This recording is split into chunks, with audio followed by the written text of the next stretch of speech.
আসসালামু আলাইকুম। এই তো এখানে আজকে চিকেন বিরিয়ানি রান্না করব। প্রথমে চুলায় পাতিল বসিয়ে তেল দিয়ে দিলাম, তারপরে গরম হয়ে গেছে। পেঁয়াজ ভেজে বেরেস্তা করে নেব। এই তো পেঁয়াজগুলা দিয়ে ভালো করে নাড়াচাড়া দিয়ে বাদামি রঙের করে আমি বেরেস্তা করে নিয়েছি। এখন তেল ঝরিয়ে উঠায় নেব। এরপরে আমি ওই তেলের উপরেই মুরগির মাংস দিয়ে দিলাম। এই তো সবগুলা মুরগির মাংস দিয়ে এখন ভালো করে নাড়াচাড়া দিয়ে নেব। তারপর এখানে বাটা মশলা দিয়েছি, আদা বাটা, জিরা বাটা, কাঁচামরিচ বাটা আর সাথে ছিল বাদাম বাটা দিয়ে দিব। তারপরে এখানে পরিমাণ মতো লবণ দেব। লবণ দেওয়ার পরে ভালো করে নাড়াচাড়া দিয়ে মাংসর সাথে মিশাইয়া নেব।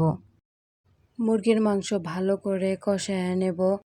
আর চিকেন বিরিয়ানি কার কার কাছে খেতে ভালো লাগে অবশ্যই কমেন্ট করে জানাবেন। এই তো কষানো হয়ে গেলে এখন এখানে পেঁয়াজ বেরেস্তা দিয়ে দিয়েছি আর বিরিয়ানির মশলা দিয়ে দিলাম আর সাথে দিয়েছি টক দই। আবারও কিছুক্ষণ নাড়াচাড়া দিয়ে নেব। এই তো কষানো হয়ে গেছে, তারপরে আমি প্লেটে উঠিয়ে নেব।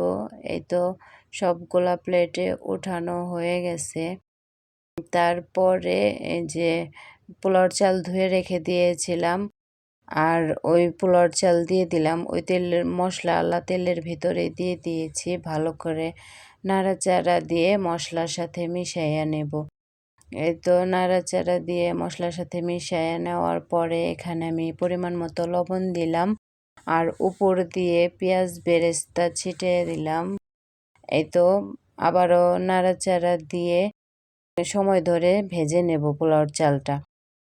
পোলাওর চাল ভাজা হয়ে গেলে এখানে আমি ফুটন্ত গরম পানি দিয়ে দিলাম। ফুটন্ত গরম পানি দেওয়াতে হবে কি পোলাওটা ঝরঝরা হবে।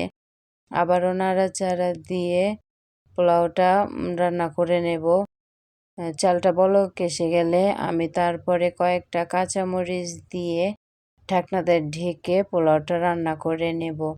এই তো আমার পোলাও রান্না করা হয়ে গেছে। তারপরে আমি কিছু পোলাও উঠায় রাখছি। তারপরে এখানে চিকেনগুলা দিয়ে দিলাম আর পেঁয়াজ বেরেস্তা দিয়ে দেব। তারপরে আবারও পোলাও দিয়ে পেঁয়াজ বেরেস্তা দিয়ে দেব আর ঢাকনা দিয়ে ঢেকে দমে বসায় রাখবো কিছুক্ষণ। তারপরে বিরিয়ানিটা আমার রান্না করা হয়ে গেছে। আমার ভিডিওটি আপনাদের কাছে কেমন লাগছে অবশ্যই কমেন্ট করে জানাবেন। আর ভিডিওটি ভালো লাগলে অবশ্যই চ্যানেলটি সাবস্ক্রাইব করে রাখবেন।